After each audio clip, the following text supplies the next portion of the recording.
right in the sweet spot of what we do is hear from people talking about their plans if they get elected. And we've had everybody here. We've had presidents, prime ministers, governors, senators, congresspeople, alderpeople, mayors, you name it, they've come here and they've shared their vision of the future. I got to know Jim Oberweis perhaps about 10 or 15 years ago when he was not only running this fantastic dairy, which I really appreciate, and I've got the waistline to prove it, but in addition to that, Oberweis funds, and he was becoming active in Illinois Republican politics at a time when I think the entire state needed people to get involved. And since then, Jim has run for office. Jim has been elected state senator, and Jim has heard the call to run for the United States Senate. It's not easy to run, whether you're an incumbent or a challenger. It's never easy in a state that's 350 miles north-south and 200 miles east-west. There's a lot of ground to cover. But we hope that this is one of his highlight events, because we want everybody, Democrat, Republican, liberal, conservative, everybody who's got something to say about the future of Chicago to come here and visit with us. Ladies and gentlemen, we now give you State Senator and United States Senate candidate Jim Oberweis.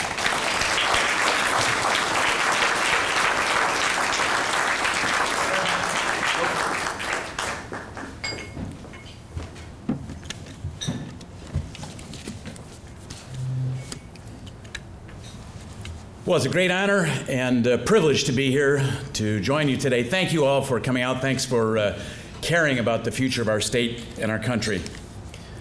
You know, in just 4 weeks from today, as a matter of fact, we can send the career politicians in Washington, D.C. a message.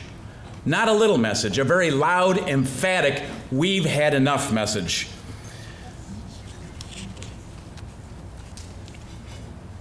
Sending that message of sending Dick Durbin packing will get the nation's attention. It will rock the status quo and tell every career politician in Washington that big government's overreaching regulation and the unconscionable use of the IRS to stifle political speech of your opponents will not stand in America. It's within our grasp. In just 4 weeks here in Illinois, Republicans, Democrats, and independents can say enough is enough.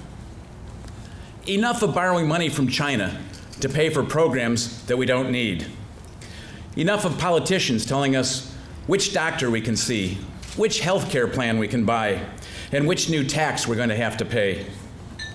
Enough of politicians who trap children in failing schools because their rigid ideology won't allow them to give parents and students the educational choices they need.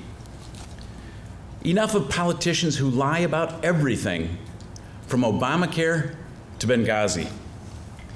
Enough of politicians dividing us by class and race and demonizing those who are successful. Enough of failure. That's the biggest reason I'm running for the U.S. Senate. Dick Durbin's utter failure.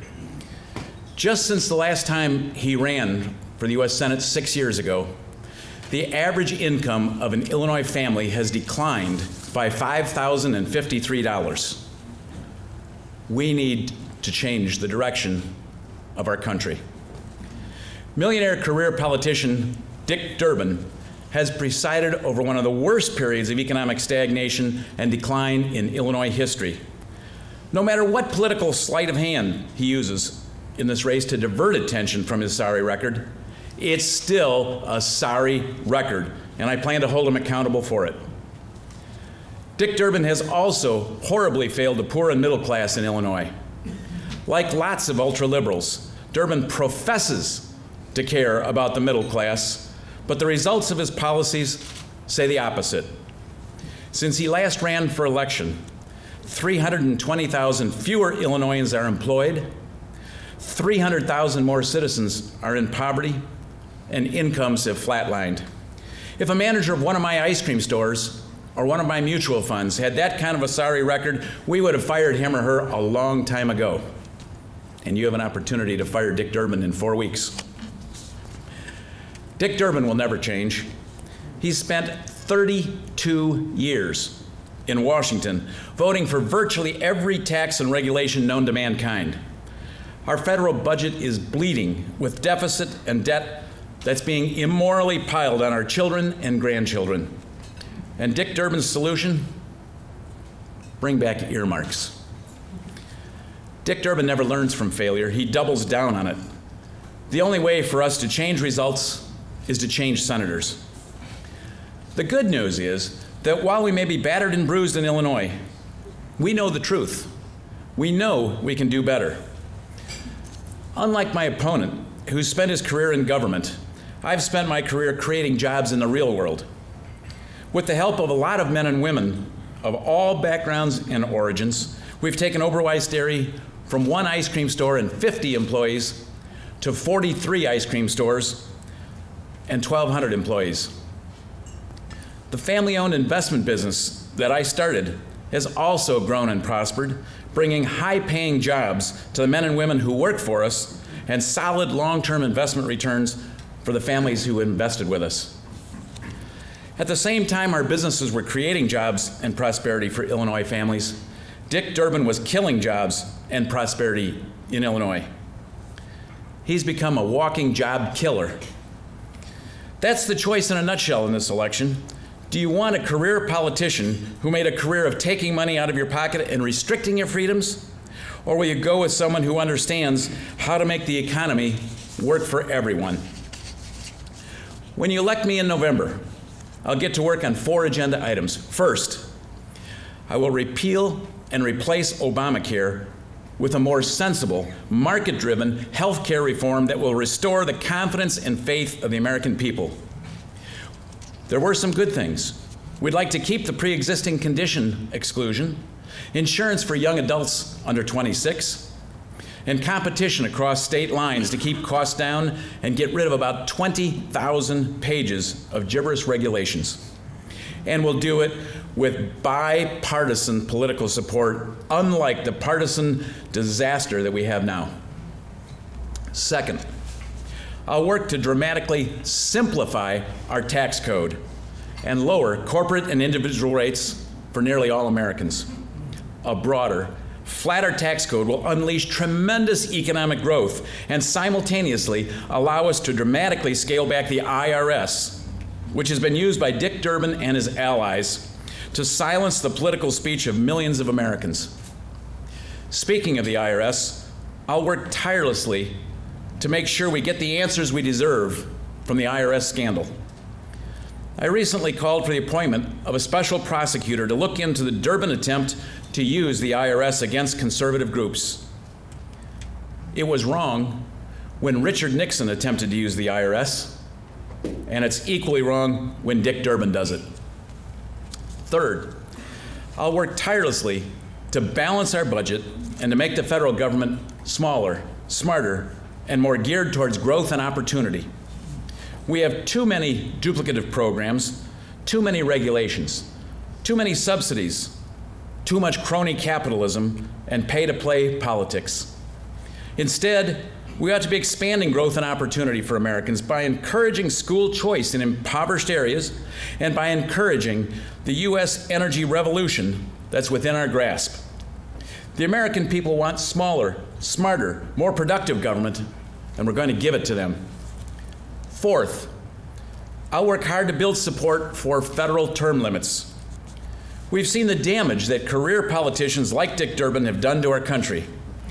It's nearly a given that the longer a member of Congress serves in Washington, the bigger the spender they become. The people are sick of Congress spending money it does not have. This is what I pledge to the people of Illinois. You know what you're getting with me as your next U.S. Senator, and we know what we'd be getting with another 6 years of Dick Durbin. The choice couldn't be simpler. There are no mysteries in this campaign. From Dick Durbin, you'll be hearing a dizzying array of smokescreens, red herrings, and straw men. War on women, minimum wage, Koch brothers. What they all have in common is that they have little to nothing to do with improving the lives of Illinois families. Dick Durbin and his allies in Congress, backed by a friendly media, will do their best to keep the focus off of their sorry records. Dick Durbin is a very good politician. He'll say what needs to be said politically, no matter what the truth is. I won't be able to keep up with him as a politician. Nobody out Dick Durbin's Dick Durbin. I freely admit that I'm not as good a politician as I am a job creator. What I will bring to this race is a determination to keep the focus on what is important to Illinois families and to hold Dick Durbin accountable for his record. Finally, I'll provide a vision of a brighter future for our beleaguered state. And let me just take a moment to divert from my remarks. In politics, we all need to be accountable for our words. Dick Durbin's campaign has attacked me and other Republicans repeatedly for various issues, including that we're opposed to paying women the same as men. That obviously is not true, but sounds good in a campaign. Because I said I would hold Dick Durbin accountable in this campaign, we looked into how he paid his taxpayer-funded staff. We found a startling fact that we released this week. Dick Durbin paid his female Chicago director $83,832 less than he paid his downstate male director over the last 6 years. That's about $14,000 a year in disparity. Now he's trying to cover this fact up. He first told reporters that the male director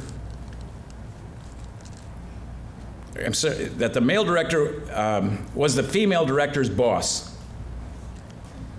That's not true during any of the years for the salaries that we examined. So he misled reporters. Then he told reporters that the male director downstate supervised more employees. That's not true either. Each one of them supervises 11 employees, according to the federal records. The point is this: Dick Durbin apparently believes none of his lectures apply to himself. And the truth is as foreign to him as one of his overseas junkets. Keep this in mind when you evaluate everything that Dick Durbin says. For example, he told you last week, I wanted to abolish the Export-Import Bank right here. That's not true. He told the Chicago Tribune at the editorial board just last Monday that he had no further communication with Lois Lerner or the IRS after his famous or infamous IRS letter regarding Crossroads and other conservative organizations. Well, at that editorial board, I then produced further communication from his office to the IRS that had been uncovered in a House Oversight Committee hearing. On the floor of the United States Senate, he promised, this is a quote, "If you like your health care plan, you can keep your health care plan. I guarantee it." That didn't turn out to be true either, did it? I'd also like to diverge just for a few minutes and tell you a little bit more about our campaign and some of the things that we've been doing that are a little different than most campaigns. We've been spending a good deal of time on the south and west side of Chicago in the African American community. About 2 years ago, I met a young man by the name of Pastor Corey Brooks. Some of you may recognize the name as the Rooftop Pastor. Let me say, this guy is one great American. He has a church on the south side of Chicago, about 6700 Martin Luther King Drive. And across the street from his church, there was a motel that was a center for drugs and prostitution. Pastor Brooks literally climbed up on the roof of that motel without permission and said, "I'm staying here until people donate enough money to buy this motel and tear it down." He was there for 94 days, December, January, and February. But the good news is people did donate enough money. He did buy the motel, and he did tear it down. It's now a vacant lot, and he hopes to build on that site a community center, a place for kids to go to get off the streets, to avoid getting involved in gangs, and to avoid getting involved in drugs. I think this guy is a great American, and I think you're going to hear a lot more about it, and he does it all for his community, not for personal recognition. And then, about 5 months ago, he started a new program that he was calling Brothers on the Block. And he was asking 5,000 men to come out and stand on the 500 highest crime corners in the city of Chicago on Friday nights to try to tamp down the violence. And let me tell you, I've been out with him on the corner of 79th and Cottage Grove 5 times. Not for 10 minutes for the cameras, for 1, 2, or 3 hours, handing out my walk piece along with Reduce the Violence literature. And I will tell you, the first night that I was there, I had several people say, I've never seen a white Republican here before. But thank you for coming. I appreciate it, and I'm going to vote for you. Now, the reception that I got might have been friendlier than it otherwise might have been had I not been also handing out Oberweis ice cream as I stood on the corner of the street. But the point is, people were very receptive. They very much appreciated us coming out to talk to them. And if you picture this, what I was doing is literally standing in the street whenever there was a red light, going to every car that I could get to, handing out our literature and some ice cream. Now, I did get a little worried after we saw the cars coming around the block for a second time, and I'm joking about that part. That part's not true. I did find, to my surprise, that the people at the corner of 79th and Cottage Grove were probably on average more friendly than the people in my hometown of Aurora, Illinois, or most of the other Chicago suburbs. It was a great experience. And then, a couple of months ago, Bishop Larry Trotter, who heads an 8,000-member church on the South Side, lifetime Democrat, also endorsed our campaign. And then a couple of weeks ago, Reverend Ira Ackrey on the west side of Chicago not only endorsed our campaign, but wrote a very strong op-ed piece, and there's a copy, I think, 1 or 2 copies at each of the tables, as to why he felt African Americans should vote for Jim Oberweis rather than Dick Durbin.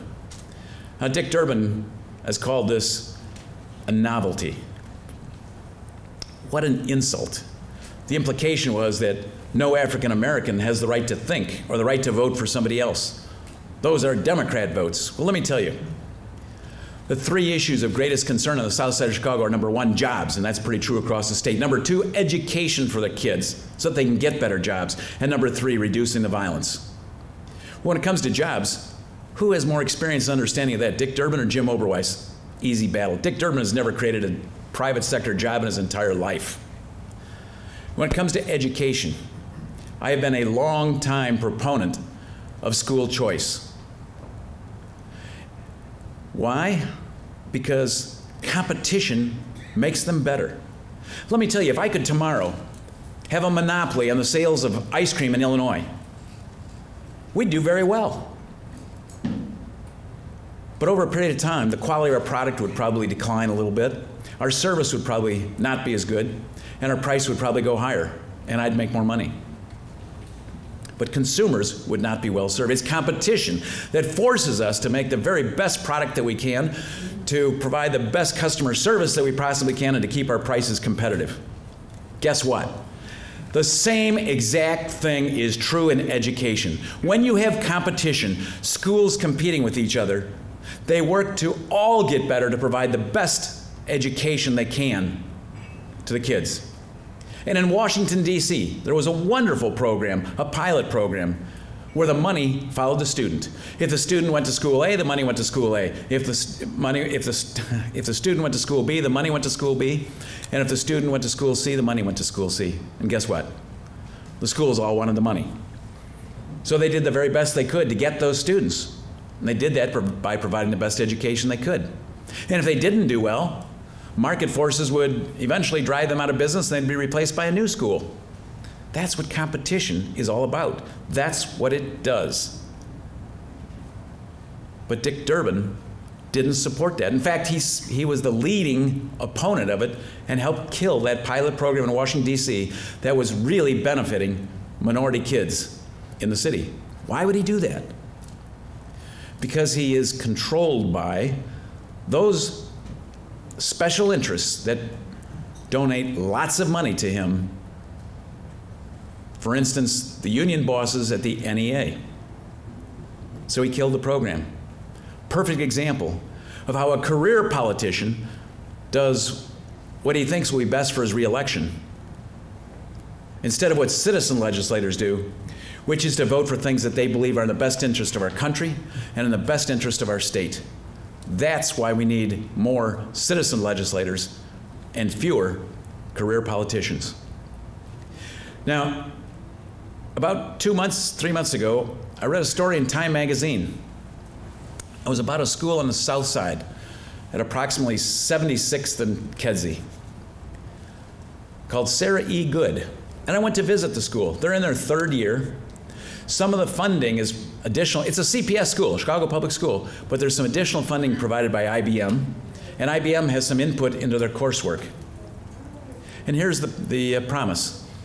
After 4 years, students can stay for an additional 2 years if they choose to do so, and if they do, earn an associate degree. And if they do that, they are guaranteed a $40,000 a year starting salary with IBM. Now, if you're a poor kid on the south side of Chicago, and you're trying to figure out how you are ever going to make it, that is a great ticket to the middle class. A $40,000 starting salary with IBM opens the world to many other things as you go on from there. And in my own hometown of Aurora University has just started a special program starting in 3rd grade and going on up, a STEM program, science, technology, engineering, and math. And it's partially funded by Commonwealth Edison, Nicor, and Caterpillar. And the whole objective, again, is to provide the necessary skills and background so that when kids graduate, they have the necessary skills to get good jobs. I believe that's a perfect example of how the private sector can work together with our educational system to provide greater opportunities for our kids. And if I get to Washington, that's going to be one of my focuses, to do everything we can to expand that kind of program. And it doesn't even have to be with tax dollars. It can be done in the private sector. I'm more than willing to go and sit down and talk with leaders of any companies in this country about what they need in terms of skill sets for graduating students and try to help make those things happen. So anyway, back to Chicago. Jobs, I win. Education, I win. School choice. Tamping down the violence, tough thing. The best way to do it is to have more jobs for kids so that they don't have to get involved in gangs. And I'm trying to support Pastor Corey Brooks in that effort. But there's another issue, and it goes back to that competition issue. Why shouldn't the African American community on the south side of Chicago and the west side of Chicago, why shouldn't they have the advantages of competition between the political parties? The Democrats have taken them for granted for many years, and they've gone along and voted highly Democrat. But if they stand up and say, you know what? Here are my problems. Tell me your solutions. They're going to have Republicans coming to the community saying, I want to understand. I want to help. How can I help? What can we do? Here are my thoughts. Here are my suggestions. And then the Democrat candidate can come to the community and say, how can we help? What are your problems? Here's my thoughts and solutions. They'll get competitions between the two parties, and they'll be much better served. And I think that message is finally starting to get out. If that happens, we could be on the historic beginning of a change in voting patterns in the African American community on the south and west side of Chicago. And it will be the greatest thing that can happen to them. It will increase their political power geometrically, because now all of us will have to compete for those votes. Nobody can take those votes for granted. the best thing that can happen for those communities.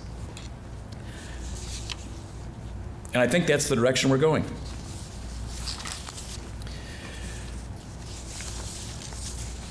I'm confident this is the year that Illinois citizens finally say they're fed up with the empty, false rhetoric and choose instead someone interested in real results for Illinois families.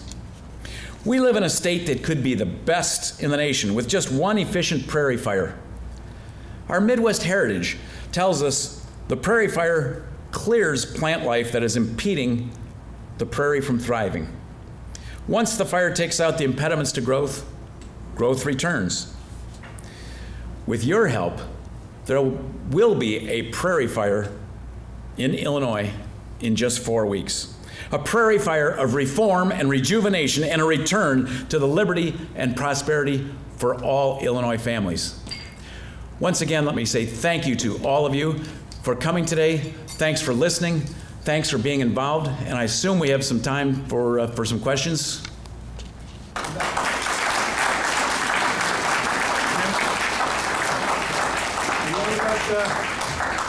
Thank you, Jim. Thanks very much. Everybody, we've got question sheets, and City Club folks are going to pick them up, and we'll get going here, reading these things off. All right. Chris, can I just say one thing? Here, Jim would like to say one thing. I'm willing to answer questions on any topic that you want to ask, with one exception. There's one thing that's out of bounds. I will not give you the formula for our ice cream. Sorry, that's out. Anything else, fine. No. That's the case. All right. There's a lot of butterfat in that ice cream, I can tell you that. All right. Let's see here. Let's start off here.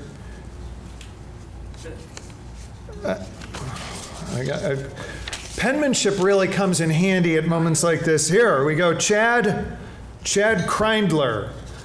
A member of the City Club. Way to go, Chad. T-Mobile, state and local government.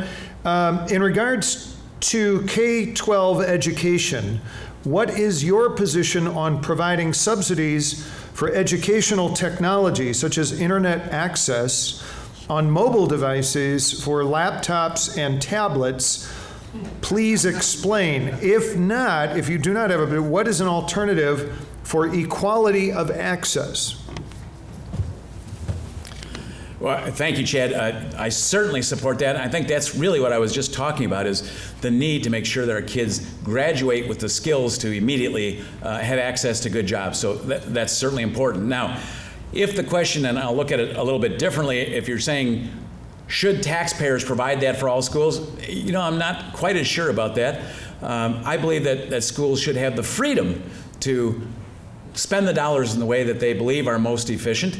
Perhaps there are some schools that are going to be more focused towards, I don't know, the arts or something where there are less of those skills necessary. As long as parents have a choice, they wish to go to this school and there are these services available, they wish to go to this school and there are these possibilities, then I think we've got the best combination, the best opportunity for everybody. So those skills are certainly the kinds of tools and skills that I would want to send my kids to. But there may be different views among other parents. I think parents have a better idea of the right school to send their kids to than we do in Springfield or than the government does in Washington.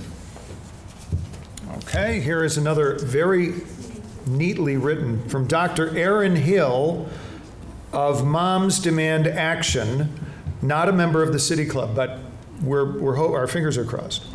Medical professional organizations and research and public opinion support federal background checks for firearm sales. Will you? Thank you.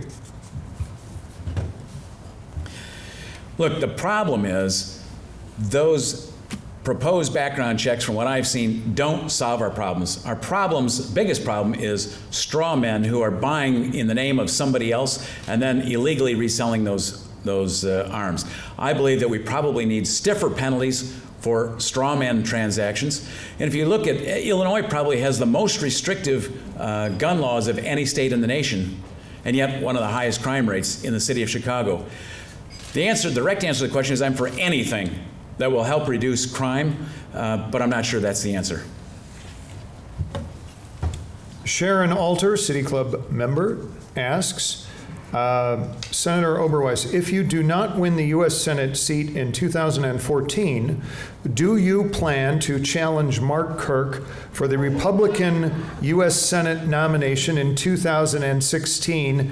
And whatever, yes or no, the follow-up is why?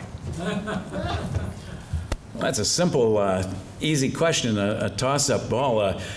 I'm going to win in 2014, so I don't even have to think about that. I will love to be the junior senator in Illinois with Mark Kirk as our senior senator. And by the way, for those of you who aren't aware, Mark Kirk has been very helpful, very supportive, did a fundraiser for me here in Chicago, and I'm looking forward to serving with him. And then Mark Weiermiller, who only one never to have spoken but to receive the mug, comes through with, sorry, no question, you've got my vote. What the heck kind of question is that? All right, let's have a big round of applause for Jim Oberweis. And Jim, you're not finished.